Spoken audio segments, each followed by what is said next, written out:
In our continuing discussion with the candidates and those seeking a political office, we're pleased to be joined now by the governor of the state of Kansas, Sam Brownback, who is seeking a re-election. Governor, thank you so much for joining us. Oh, you bet, Ken. Good to see you again. Very good to see you. Well, let's get to the issues. Water has to be probably one of the top things that you hear about as you travel around the state of Kansas.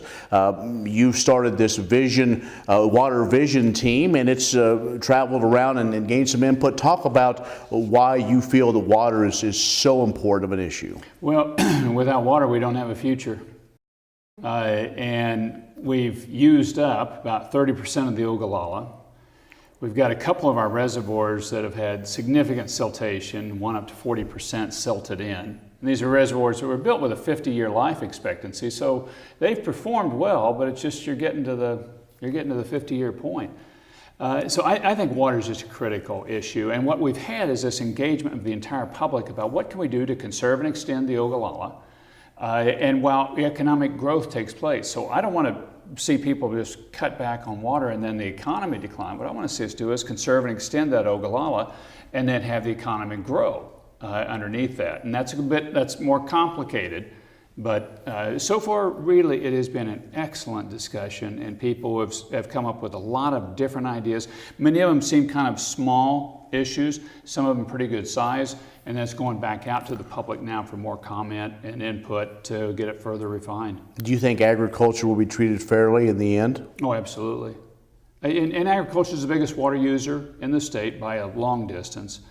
And we've got a huge agricultural system. But people over the Ogallala, a number of them are coming up to me and saying, you know, we gotta extend this thing. Because if we don't, we've got areas right now that are going from irrigated to dry land. And you're going to have that grow over the next 50 years if you really don't get in focus on a concerted plan of how do we make this thing last a longer period of time. Well, as we look at this, everybody has a concern, and I'm sure that your team has found as you go from west to east, there are differing philosophies and different ways of maybe trying to save water. Oh, there are. And Western Kansas is in a region that just doesn't get much rainfall, and yet is an enormously productive agricultural region. What I want to see us continue to do is really grow that animal agriculture base there, particularly dairy. We're the fastest growing dairy state in America, and I'd love to see us invest our water in a resource that we can get a higher yield on and also drop the consumption of at the same time. All right, we're talking with the Governor Sam Brownback. We'll have more in just a moment. You're watching the Kansas Ag Report. This segment brought to you by Oldie Seed Farms, carrying soil-specific seed. Find them on the web at oldieseed.com. That's OHLDE seed.com. Farmers Insurance, your best protection against the unexpected. Call Agent Dan Key at 785-408-5459. Grass and Grain, online or in the mail, keeping Kansas farmers informed for over 60 years. grassandgrain.com. Blue River Traders, the finest selection of Western-style furniture for your home. BlueRiverTraders.com.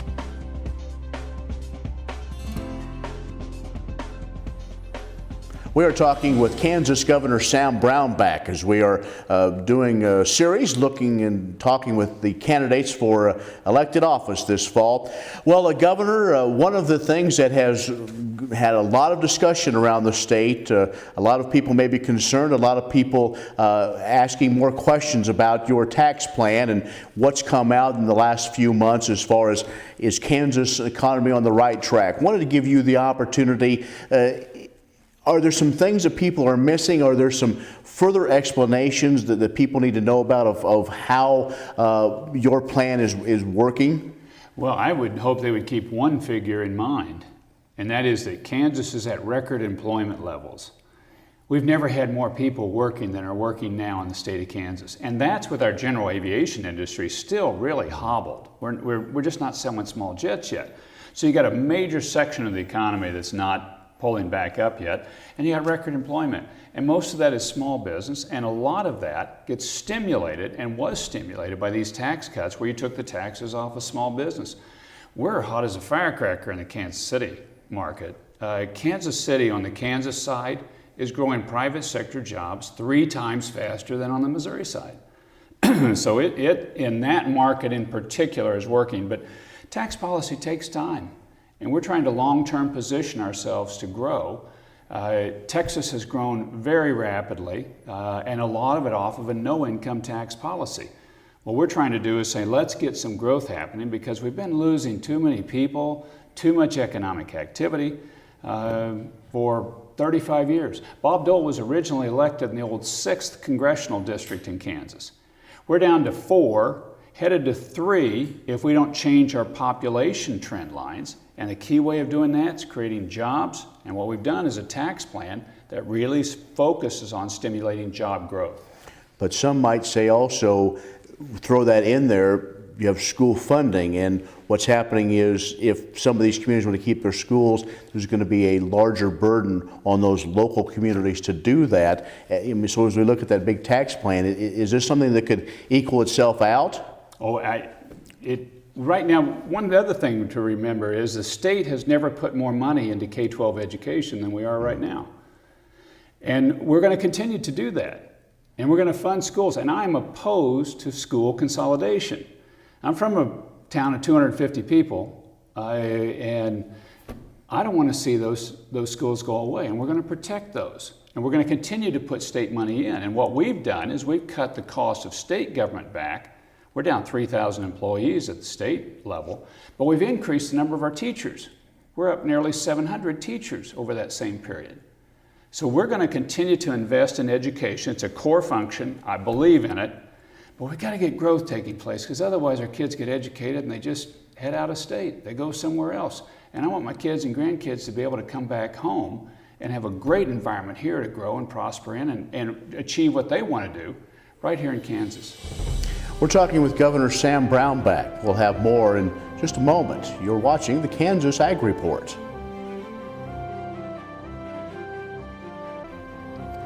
We're talking with Kansas Governor Sam Brownback. Well, Governor, as we look with you wanting to be reelected as governor of Kansas over the last 4 years, I'm sure there's a lot of things that you can look to as successes, but also some challenges. Can you talk about your vision of a Brownback administration over the next 4 years? You know, in my vision, to be very similar to what Ronald Reagan's was when he saw America as a bright, shiny city on a hill. And I see us as a bright, shiny city on the plains. And attracting people with doors open and opportunities for people to come. And we're now seeing people inflows into the state of Kansas. We were exporting people to all our surrounding states but Nebraska, and now we're getting people in from all our surrounding states except Colorado. And I want to see that vision and that opportunity in Kansas continue to grow. We're increasing our funding in K-12 and in higher education. We're upping our engineering graduates 50%. We're focusing on key areas like energy and agriculture and aviation, and we're investing in those heavily. We've invested heavily in the NBAF facility, National Bioagritourism Facility. We've invested heavily in the medical school. We're going to increase the doc slots. There are 50 doctor slots. And we're increasing our funding in the aviation sector in the research field to continue to expand that. So what I want to see is a future that brings our children back, brings our grandkids back, so that they've got an opportunity here. And they won't come if they don't see an opportunity. But if we create those jobs and those opportunities, they will, and they'll bring a lot more people with them, and that's the Kansas I see in the future. Is the one thing just time? You need more time to make what you put in place work to see how it all really plays out? You do need time, because we've been in a 35-year decline pattern. And we'd been slowly dropping down. Our rural areas, we'd had 10% population loss the decade of the 2000s. Now we're about a 1% population loss now, so we've still got some population loss, but it's not the 10%. You got to slow it down before you can start bringing it back. And our rural areas are poised to grow. We need houses now in our rural areas. Our energy industry in the rural areas and our agriculture industry is doing very well overall. There are pockets that aren't. But you got to keep pushing at it. And then you also have to have the vision that this is something we want to do. We want to see ourselves grow. We don't see ourselves in any sort of position other than we're moving forward and we're moving up. and we want to attract the whole world here. Governor, thanks for your time. Thank you, Ken. Governor Sam Brownback, who is seeking re-election for governor of the state of Kansas, has joined us. I'm Ken Rogers for AgView. You're watching the Kansas Ag Report. If you'd like to advertise your business on Kansas Ag Report, give us a call at 785-554-5974.